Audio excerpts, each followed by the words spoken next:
Hey Facebook Live, welcome to Bondi Radio. If you're just tuning in with us, we've been discussing all things level 1 of the Trust Me model, which is trust, the first level that we must move away from, or to level 2 and 3 and go through. We'll get into that, but we have been talking about trust, and this is the level. Have I got to trust you, Tom? Give me a break, mate. Give me a break. This is where, look, we don't trust ourselves, and then in response to that, we don't trust anyone else. So we're not actually actively looking for support or help. It's actually a very fight or flight mechanism, which is what Dave spoke about. Yeah. Is that right, Dave? Yeah. Look, and as you say, if you can't, there's an old saying: if you don't love yourself, how can you love anyone else? And it's the same with trust. You can't really love yourself to love other people and love your life until you trust. Wow, okay. On that note, that's powerful. I love that. That's so powerful that we're going to get straight back into it, okay? Let's go. Pure Class A, high voltage, ultra live and direct. Bondi Radio. Welcome back. As we were talking about before, what was that you just said, Dave? Well, Tom, we were talking about trust before, and it's a lack of trust. We're at that lack of trust stage.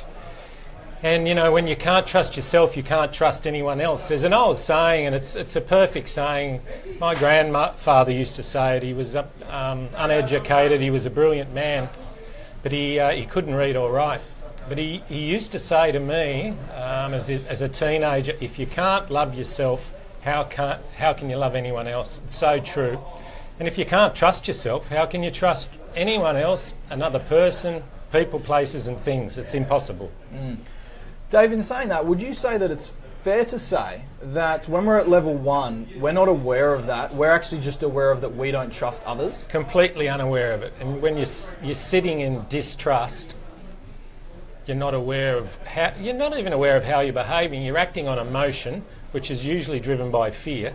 And when we're driven by fear, we cannot tap into who we are as a person, who our loved ones are as people. We can exhibit love. We can be good, decent, kind people in addiction. However, we can't if we're not congruent in ourselves. And I talk about congruence when we're not sitting in our own bodies, physically, mentally, spiritually. We can't then relate to another person, and that's what life's all about: relationships, relating to another human being. Right. Okay. Dave, for those that are listening, if they're not sure what level of this Trust Me model they're in, and we're talking about level 1, where we all start, okay, which, as I said, is very cave person-like thinking, this fight or flight mechanism, which we will get into a little bit later in our segment. What's an example, or how would you be able to relate to the audience? Can you remember a time when you now know that you're at level 1, you're lacking a lot of trust in others, and very ego or fight or flight mechanism based? Sure. Look, I'll read out something again from my book, and this is pretty brutal again, but people related to it well last week, and you know, I'm going to hang myself out to dry here, but this is an example of me in active addiction, not being able to trust myself and not being able to read the cues, even though I felt the cues to get better, to be a better man, to sit outside addiction. I didn't know how to do it. So if you can give me a few minutes, listeners, I'll read out this little passage. Looking forward to it, Dave. Thank you. Thanks for being so present with us today. We all appreciate it. Yeah, it's a pleasure. So I'll jump into this. Some people boast and joke about their behaviour in active addiction. I see no point in self-accolades from loss and destruction. That's not the man I was raised to be, so why should I seek refuge in parody? Glorifying the past and seeking grandiosity in the present are luxuries I cannot afford. I've had to learn too many ugly lessons. Back to my sons, and I've spoken about my sons a lot in the previous chapters in this book. They saved my life. In a cold, dark and anonymous room in 1997, after a night of debauchery I had participated in hundreds of times previously, I decided I did not want to leave them a legacy of failure and death. Alone on a bed of sweat and bodily fluid, I went into seizure. Back to back to back. In fact, I went into seizure 6 times after 20 plus tequila shots, multiple beers, 3 to 4 grams of cocaine and a pack of Sudafed. I thought using Sudafed with cocaine was a really good idea. No, it wasn't. My body was dying, my heart was exploding, my chest was breaking and my legs went rigid. 6 times for over an hour, back to back. I still don't know how I crawled out of that room. I do know I prayed to a God I'd left behind in the classrooms of Waverley College, up the hill from here.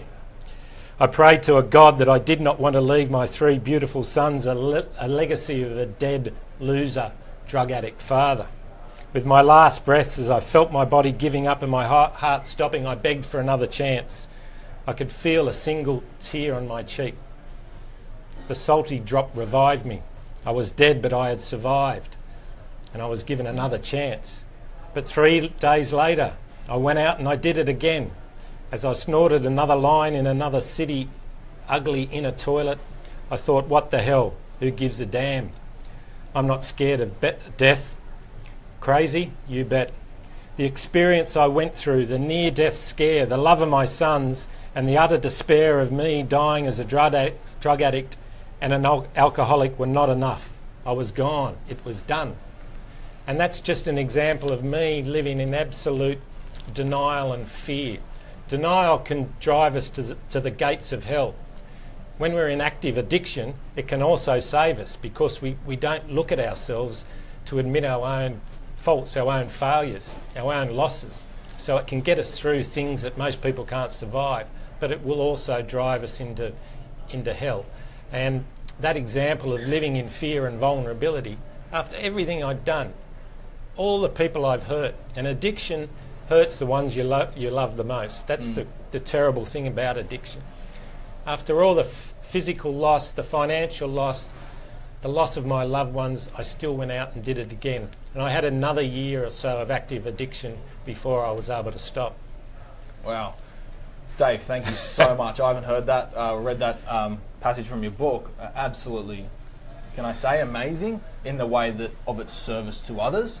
At the time, I wouldn't use that word for you, obviously. No. What do you think, looking back now, what do you think your biggest fear was? During the process of saying, I don't want it to happen, but I'm keep doing it anyway and I'm in denial, what do you think you might have been most afraid of?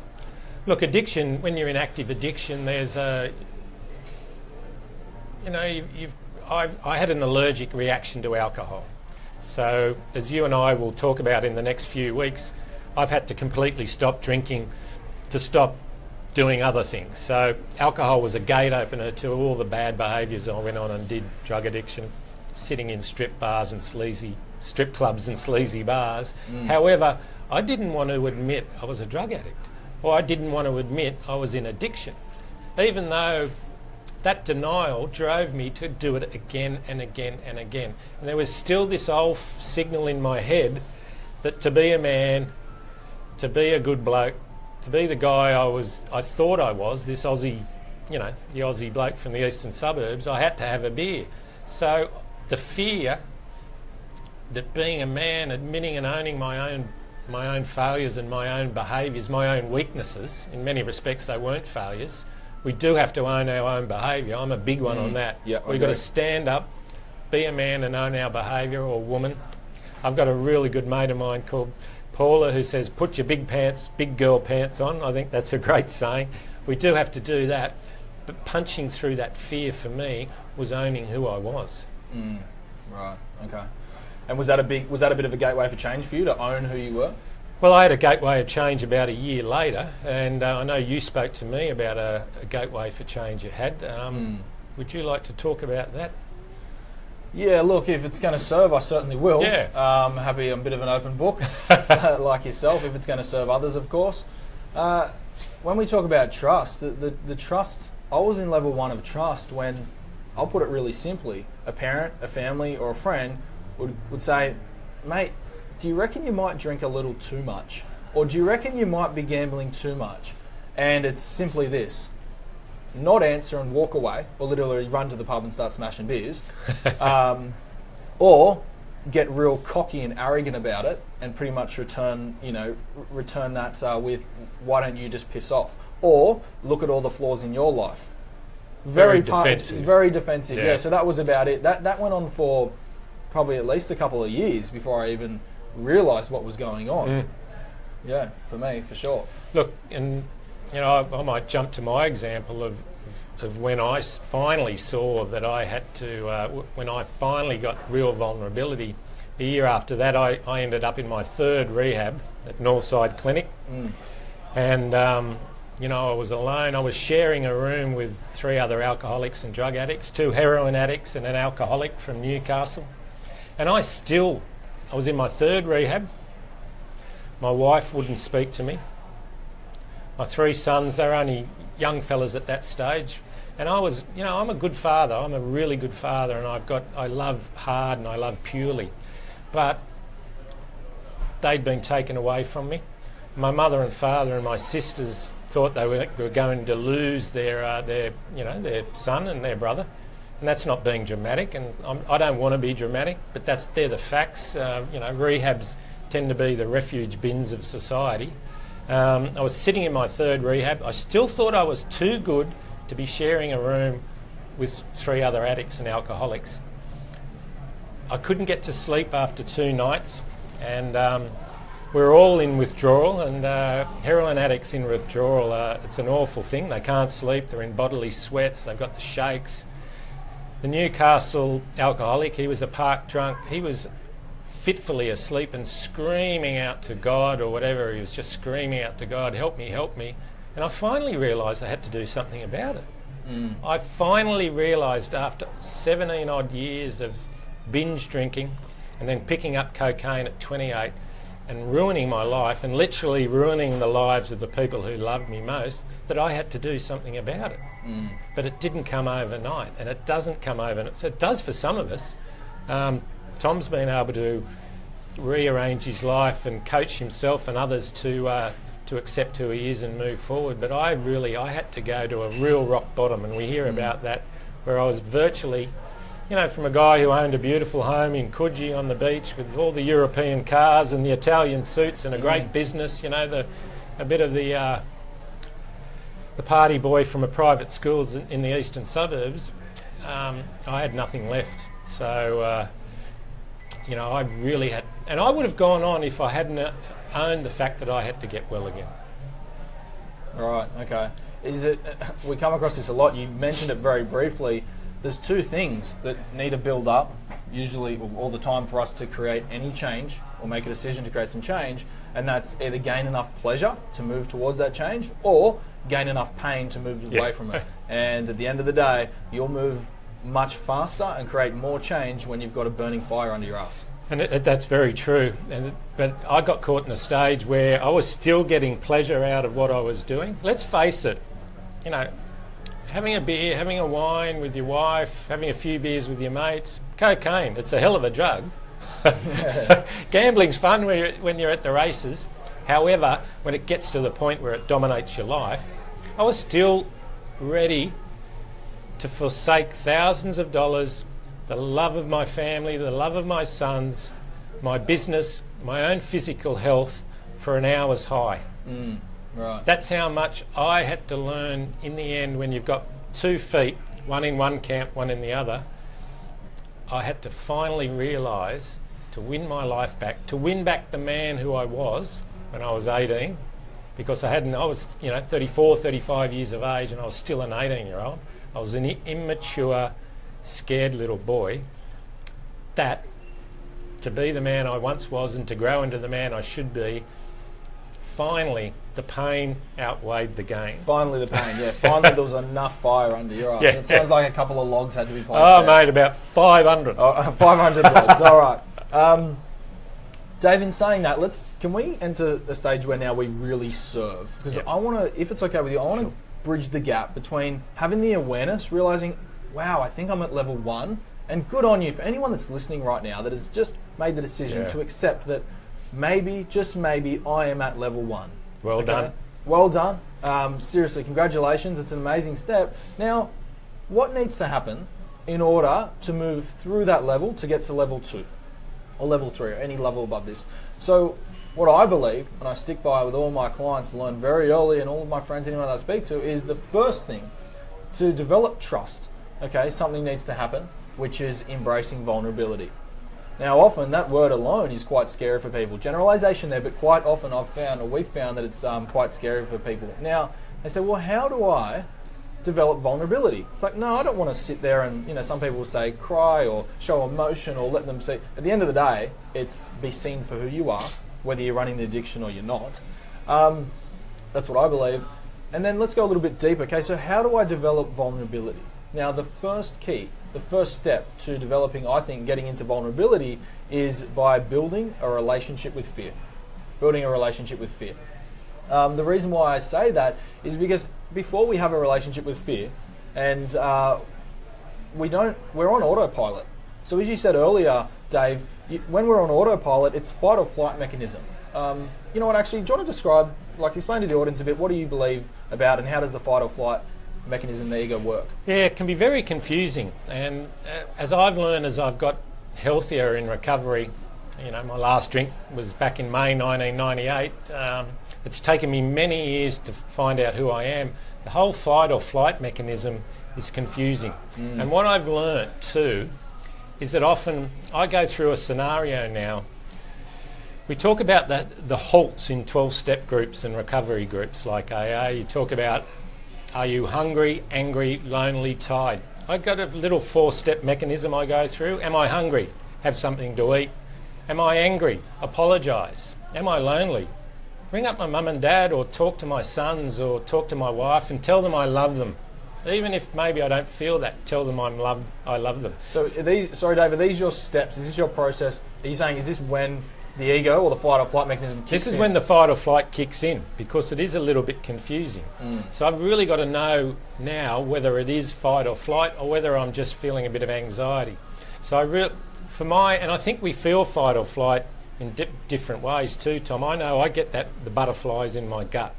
So when I'm getting in the butterflies in my gut, I know I'm in fight or flight response. Then when I eliminate the physicalities, and they say they're still there, I've had a sleep, I've had a feed, I've had a drink of water, I've loved one of my loved ones, and the fight or flight's still there, and the stimuluses, and this is where it can be dangerous for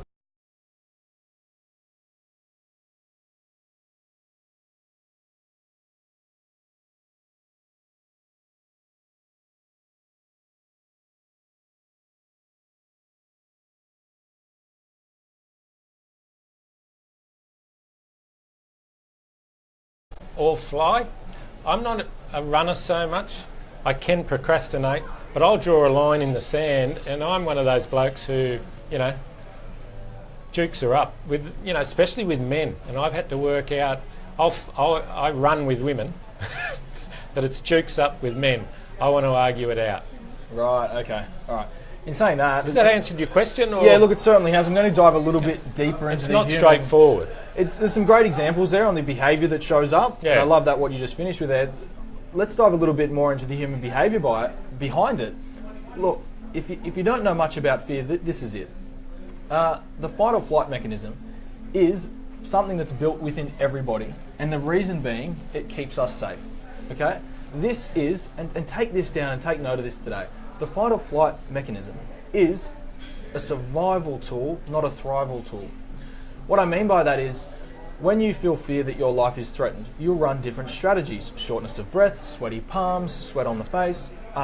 Let's say you're in a ring and there's a black belly snake or a brown snake or a crocodile, or you're standing next to a cliff. You're going to run these strategies because fight or flight, you're saying back away, back away, back away, threat, threat, threat. Now, what I mean by it's a survival tool, not a thrival tool, if anybody out there has a fear of something that will not cause them immediate physical harm, such as public speaking, you'll be aware of, your fight or flight mechanism will run the same strategy it does if it's under physical threat. What I mean by that is your fear alone can't tell the difference between a life-threatening situation and a situation where you are going to grow. And I believe that is why, for many of us, generalization here, but many of us find it very hard to embrace vulnerability because fear is saying, threat, threat, threat, don't go there. It's all about growth there. And you need to go to dark or scary places to actually get out of that. And I personally believe that is why vulnerability is a hard step to get to. Simply knowing that your fight or flight mechanism is put in you to keep you safe. For example, the reason being we've got to develop a relationship with it, because if we don't develop a relationship with it, like I had for years, which was go and F yourself, Like if fear showed up in my life, I was like, oh, F that, I'll have some beers. I don't want to experience that. Yeah. But I never showed my gratitude for what fear actually did to me. So if I didn't have the fight or flight mechanism, I probably wouldn't have made it here safe today. Reason being, I would have driven the car through a red light. I could have accidentally hit someone. I could have crashed. Because it's not there saying, hang on, threat, hang on, red light, you don't want to do it, hang on, you're doing 60, don't go over 60. So it's saving me and keeping me in survival every day. However, if I want to thrive, and for anybody listening running addiction, if you want to let go of your addiction, congratulations, because you don't want to survive anymore. You want to bloody thrive. Yeah. And I think that's a little bit of something to acknowledge yourself for, don't you think? For sure. And that's fantastic, Tom. And that's why we've got a professional coach here, listeners. Well done, Tom Cartwright. At 28, this guy's got so much perspective. You know, I didn't start growing till I was 35. And as Tom said, fight and flight response isn't necessarily a negative, and neither is fear. Fear's not a negative. Fear will help us survive. And as you say, they're natural responses. Yeah, spot on. You can change the way that you look at fear. Yeah. It's another that alone is another conversation. And if you want to know anything more about this, jump onto the group, which we'll give you at the end of the program today, and join in and just simply ask the question, hey, can you tell us a little bit about fear and how to develop a relationship with that? Right now, with the time we have left, can we dive even deeper into how to embrace vulnerability? Let's dive deeper. Beautiful. Thanks, Dave. You asked me earlier, and I respectfully said I'd share later, like about 15 minutes ago. You asked me, Tom, what's your example? Not of feeling, yes, it's a fearful state, but the first time in my life that I think I actually embraced vulnerability. So, you know, when my parents came up to me and said, look, this is enough's enough, and they knew hardly next to the stuff that was actually going on. All they saw was a hungover kid 6 or 7 days a week. They didn't know how much money was going in the pokies, how many times I was redrawing, how many credit cards I was trying to get from different banks. They knew nothing, none of that really at all. The old credit card shuffle. The old credit card shuffle. The banks will love to give you, you know, loans to cover cards. So, but look, those are my decisions, so that is my responsibility. However, I was told, you know, Tom, you're going to go see a psychologist, and you know, you go to the GP and you get your 6 sessions, and they're looked after under Medica. I said, okay. I didn't want to go. I said, I just wanted to go to get my parents off my back. So I said, yeah, I'll go. And at the same time, I was going to start speaking with a coach, because they wanted to give me 2 options, right? And after the 3rd session with the psychologist, I was just sitting there, and every session I was sitting there, and all I was feeling was the fight or flight. I was sitting there just going, just walk out, just walk out, just walk out. The only thing that stopped me from walking out was, I'm going to feel even more shit. I'm going to feel even less of a man or a human being if I walk out. However, after the 3rd session, I just never called again, and I didn't go back. I was seeing my coach, Dave. And the 1st session, he's obviously got a lot of experience, David Flakler, amazing human being, and he just said to me, Tom, if we're going to do this, you will commit today to 3 sessions. He said, not 1, not 2, but 3. And I said, Dave, I'll commit to 3 sessions. And the first 2 sessions, I was just sitting there, and I'm going to be straight with you. Some of the stuff that he was saying, I was just sitting there going, who the fuck are you? Like, this stuff I did not want to hear. Talking to me about my, you know, drinking, drug taking, gambling issues. And I'm sitting there going, just feeling judged. Like, I wasn't feeling judged, I shouldn't say that, but I was just judging myself. Yeah. Like, oh, okay, you know, I'm so effed up, I've got all these problems. The 3rd session, I went in there. We're 15 minutes into the session. This is probably the first time I've experienced vulnerability. And I don't know if I was at a point to remove my ego or it just happened because enough pain was enough. But he looked me in the eye, and he got physically quite close to me to create a bit of energy and connection. He looked me in the eye, he said, Tom, who are you? And I sat there and laughed initially. Haha, you know, it's a defense mechanism. And he said to me again, Tom, who are you? Tell me who you are. And my cheeks went red, and I went red, and this fight kicked in, and I was literally, I've never shared this with him, but I was so close to clocking this guy in the jaw, right? I was so close to punching him, like, don't you ever make me feel like this. And they're 2 powerful questions too, who and why, aren't they? Yeah, I know who I was. The only thing I could associate with was my answer. So after the 4th or 5th time, I said to him, I'm the guy that you can party with. And immediately after that, I realised for the first time who I thought I was. Wow. And that's all I thought of myself. And that was the first time in my life in front of a grown human being that I didn't really know, like it was a professional relationship, and I just broke down. And I was just raged and then just crying and crying and crying in his office. And I just remember thinking, why do I think I'm on top of the world when I want to get out with all the boys? And I say to them, yeah, let's get on the drink, let's get on the bags, let's put money in the pokies, and I think I love it. Yet 2 days later, after that 2-day bender, I'm sitting in a grown man's office crying because that's my identity. That was the first time that the ego was able just to move away a little bit for me to express who I truly was, and for the first time I let someone see me for what I thought about myself. Wow, it's really powerful. And when you talked about another man looking you in the eye, and as men, it doesn't matter our sexuality, but as men we're taught not to confront how we feel. Especially in Australia, but it is changing, which is fantastic. And the whole equality debate at the moment is extraordinary. I think it could have been handled better by our politicians, but that's for another day. Well, how often do we hear harden up? Have a cup of cement. Yeah. Get on with it. Who cares? Everyone's got it. Get on with life. Get a job. Do the. And hardening up isn't being tough or being able to fight or being able to drink or go through 3 or 4 bags or, not sleep for 2 days. Hardening up, in a sense, as a man, is knowing who you are as a man, and then accepting that, and not only accepting your strengths and weaknesses, but realising your vulnerability. Human beings are the imperfect thing ever created on this planet. Well said. We need daily calibration. If we don't eat or sleep or drink for 3 days, we bloody die. So why do we think we're perfect? We're not. Yeah, it's such. It's just what I think. Yeah, it's such an unresourceful relationship with the ego. It's just so much masculine energy of I'm right, my way or the highway. Go F yourself. I'm better than you mentality. I had it for years, Dave. Mate, I call perfection. The definition for perfection for me is being a pain in the arse, and I was like that for years. And especially, I'm going to talk about the eastern suburbs. Tom and I both grew up here. Perfection reigns supreme. You walk up Hall Street now and everyone's perfect. I had a bottle of mineral water this morning and it was perfect. It looked fantastic. Even the mineral water here is perfect. Yeah. But that's fine, and I'm one for enjoying life. I love the good things in life.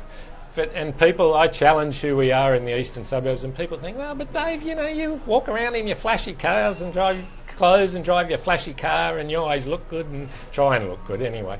But I don't treat myself as perfect anymore. I own my flaws, and if I've done something wrong, I own up straight away and I apologise. Well said. That's the responsibility that you've learned along the way. Very much. Yeah. Look, let's keep going with this because I think everyone's loving this. I certainly am. What is it? I'm happy to explain this in detail. I love this topic, but what is it that actually is knocking on the door for the ego to kick in? Right? What is it that's actually knocking on the door?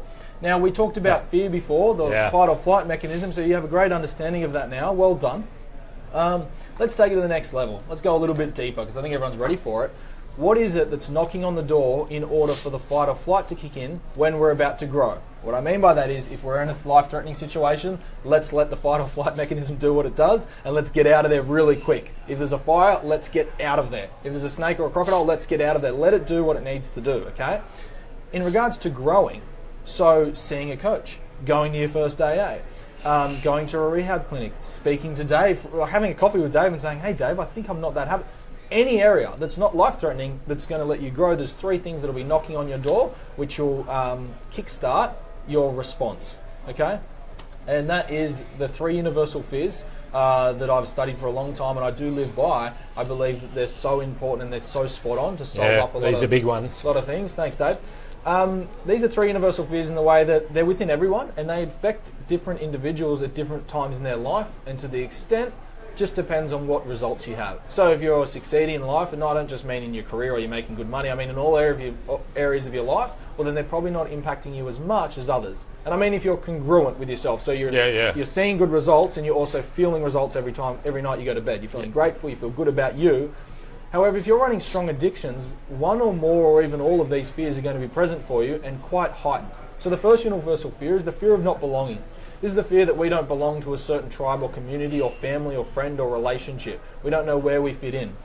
I know that was a big one for me in regards to, I shared with you last week, I used to have the fear of not being liked. So I obviously had the fear of not belonging, which meant let me do anything and everything I can do for someone to like me right now. So if that meant stay up all night, I would stay up. If that meant show the guys that I could put in 1,000 into the pokies if they were only putting 500, then I'll do that. The second universal fear is a massive one. They're all just as important as each other, but this one is huge. This is the fear of not being good enough. This is the fear that we are not going to amount to the expectation put on us or the expectation that we've put on ourselves. Okay? And the third universal fear wraps them all together quite nicely, which is the fear of not being loved. And the fear that we aren't going to receive love by those in our lives. So we will defend, we will step away, we won't engage in a very deep and meaningful, loving relationship. And this one links back to what we started the show with, which is trust. If we don't trust we can love others or receive love, then we're not going to love ourselves. So every time, really be aware, and Dave, I want you to put your take on this if you can, but really be aware. The next moment you feel threatened, which is the fight or flight mechanism, or you feel scared, or you feel unsure, or you feel, no, I don't want to embrace vulnerability, just know this. And just take a breath, like Dave says. Just take a breath and realise, knock, knock, knock. Is this because I don't feel like I'm good enough? Who's there? Who's there? Is this because I don't feel good enough? Is this because I don't feel like I belong? Or is this because I don't feel loved right now? Yeah. Okay? Wow. And then you can make a decision really to move forward. Members, guests, listeners, if you can take that on board today, you've put yourself in a position to embrace the level of trust, embrace vulnerability, and take the next step into level 2, which is the relatability tribe, which is finding your tribe. It might be one person, it might be your coach, psychologist, your AA mentor, it might be Dave. Finding the one person or the group of 30, 200, 1,000 people where you can allow yourself to feel like you belong, which is, I'm not doing my addictions anymore. I'm going to live life on my own terms. And if you can be aware of that, you've put yourself in a beautiful position to make a decision to step into one or more of those support groups. Sure. And, you know, we talk a lot about it at Wayside Chapel. I'm the philanthropy manager at Wayside Chapel. And we've got drop-in centres and programs for alcoholics and the homeless and people with mental addictions. I was talking to Rob Holt yesterday morning, and Rob's our community educator, one of the great human beings of Sydney. Rob was Special Forces from South Africa, brought out by a number of large corporations to run training programs around security and defence in the Sydney Olympics. And Rob went through a very successful man and a great man, a lovely guy, but tough. He's a tough boy. His marriage broke up in Sydney. He was away from his community in South Africa. And he ended up on the street in months. Now, Rob is the greatest community educator I've ever seen, and we run a corporate program, and I welcome you to come to Wayside Chapel, get on our website and experience this if you run a business or a corporation. But we talk about loneliness all the time, and that feeling, as Tom said, of not belonging. Loneliness and isolation is a big driver and a big promoter of addiction. And addiction is an isolating behaviour. It's all about us, feed me, stuff you. Yeah. Isn't it interesting that we say that now, but what we just learned is it's stuff you, but we're really struggling because we don't belong. Oh, that's true. And that then goes into the other couple of fears that Tom talked about. And I find addicts, even in addiction, I found myself for many years in recovery, I was never good enough. So if something went wrong, straight away, I had very low self-esteem. I blamed myself, but then as a defence mechanism, I blamed everyone else, and therefore that not being loved feeling kicked in. And love, let's face it, love is why we're here. Community, we're very social beings, human beings. We need people around us, and we need to be wanted and loved. Tell you what, when I'm being loved, and I still kiss my boys. Tom, you know my 3 boys. Yep. The young bloke's about 6'5", 25, and the twins, great mates of Tom, they're 28. Now we hug and kiss each other and tell each other we love each other every day. But I wasn't able to do that until I loved myself. And as a father, I think that's the greatest legacy I've left my 3 sons, telling them that I love them and giving them the faith and the legacy that they can love in return. Yeah, well said, really well said. David, what would you say might be a good starting point? Yep. What would you say would be a good starting point in regards to if we're at level 1? Yep. if we know that we want to find, we've got to find our tribe. We want to find our tribe. And can I just clarify that when I say that, when we want to find our tribe, you probably have a tribe. You might have a tribe already, right? But it's very unresourceful. So you're still at the level of fear-based thinking. So you want to find a tribe that's resourceful, obviously, that's going to move you forward.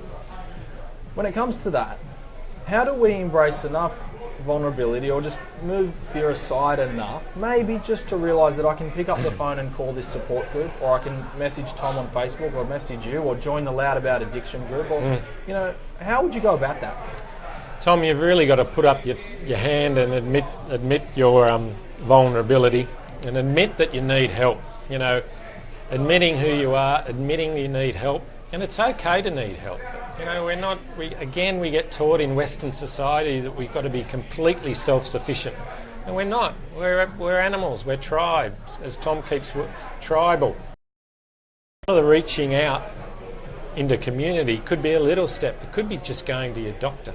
As Tom says, if you've got that courage and you've said, "Yeah, I own who I am," you know, come to our own Facebook sites and our Loud About Addiction site on Facebook.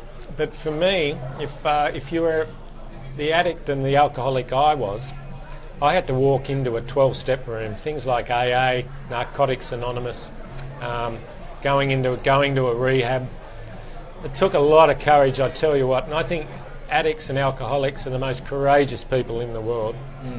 They really do have to own their complete faults and then step out of their comfort zones, because society does judge.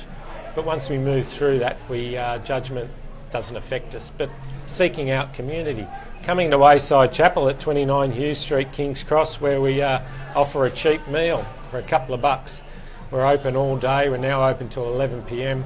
And sitting amongst our visitors and talking to another human being, asking for assistance, asking for help. You can come up to Wayside and ask for me. Those little things, to see that you're not alone in this, are a massive step, but they're a big step. Yeah, well, really well said. I want to add something to that if I can. Yeah, sure. Thanks, Dave. In regards to trust, and if we're at the low level of trust, hang on a second, how do I actually develop my trust? This is a really key tip here. If you're someone in this level, we need to start to learn to trust ourselves. Now, if the reason that we don't trust ourselves is because we've told ourselves commitments and we've never followed through with them, like I'm going to stop drinking or drug taking or whatnot and we don't follow through, or I'm going to look after my partner better but I keep getting in fights with her, or I'm going to go to the gym tomorrow but I never go to the gym. So any of these things are just really setting us up for a lack of boundaries, our own boundaries, and knowing, you know, what's right and what's wrong in regards to us and following through. Set yourself 1 or 2 things you can do this week that you may have been putting off for ages, you may have been procrastinating about, just 1 or 2 things, and follow through with it. And the minute you follow through with it, just acknowledge yourself and maybe say, oh, I am good enough to do this. Yeah. Now, it doesn't need to be a big 6-month program. It might literally be, I'm going to message Dave and say, hey Dave, I enjoyed what you spoke on about the show. Could you tell me a bit more? Maybe not. Might be, hey Tom, just wanted to reach out and say, hey, enjoy your stuff. And maybe you'll hope for no reply because you're not there yet and you're like, oh, I don't really want to reply. Maybe it's I want to go home and clean up my bedroom that's been looking like a mess, or my home for a while. Do something and really start to develop your trust again. And every week, do 1, 2, or even 3 things that are going to push you towards a better tomorrow and push you towards, or move you, I won't say push, move you towards the freedom of choice. And if you can do that now, just imagine where you're going to be in 3, 5, or 10 years. And those little simple things, those little bite-sized takes, going for a walk, jumping in the ocean. I find the ocean and the sea are extremely cathartic. They wash away all our fears and our hurts. And there's no other place than the ocean, I find, where you can just be. You stop, the noise stops, the thinking stops, the self-talk stops. You put away your whip, and you're just one with yourself and nature. I strongly recommend, if you live near the coast, or even if you don't live near the coast, hop on the train, hop on the bus, have a drive, come and have a swim, have a walk. Walking is extremely beneficial. Slows your mind down.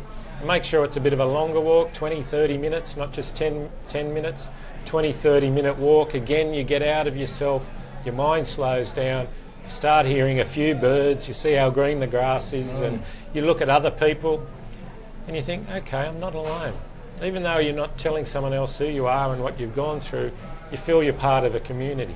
Yeah, really well said. As we said, there's so many tools and resources that you can do right now to move you forward to the life you want. Right now, let's develop that relationship with fear. Okay, what I mean by that is a lot of the time, Dave, I sit down with someone, I say, in front of you right now, or whereabouts, could be in your body, whereabouts would you place fear? And more often than not, I hear, I'd place fear over there, or I'd place fear over there, and I think, wow, that's a long way away from you. There's a simple exercise you can do right now as you're listening. Put out your right or left palm, and just notice that fear's standing on your hand. Now close that hand up and put fear in your bloody pocket, because it's going with you everywhere. As we said, it's a tool within everyone. Stop rejecting fear, create a relationship with fear, and just notice you will start to, quite quickly, build up your relationship, not just with fear, but being able to be open, honest, present, and vulnerable. And once you can do that, we can get to the next level, which we'll get into next week. And people feel fear and anxiety in different places. As I said, it manifests as butterflies in my stomach. Some people feel that constriction in their chest. Other people get the tingles.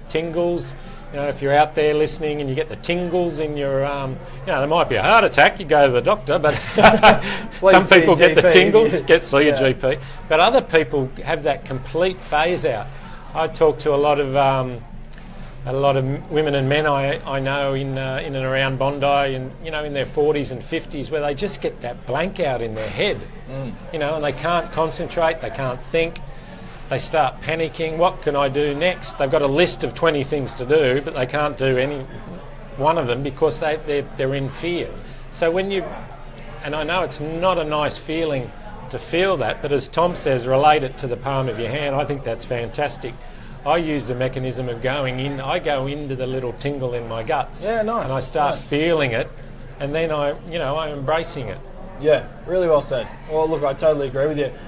Anybody that's listening right now, I just want to remind everyone that if you can hear anything going on, we are actually broadcasting live right now out of the bucket list in Bondi Beach. There's a lot going on. There's a large group of 50 to 80 different individuals have walked in. It looks like there's a group or there's an event on at the moment. A lot happening down here. Bloke's just walked past with a big schooner in his hand. And Stop it, Dave, stop it.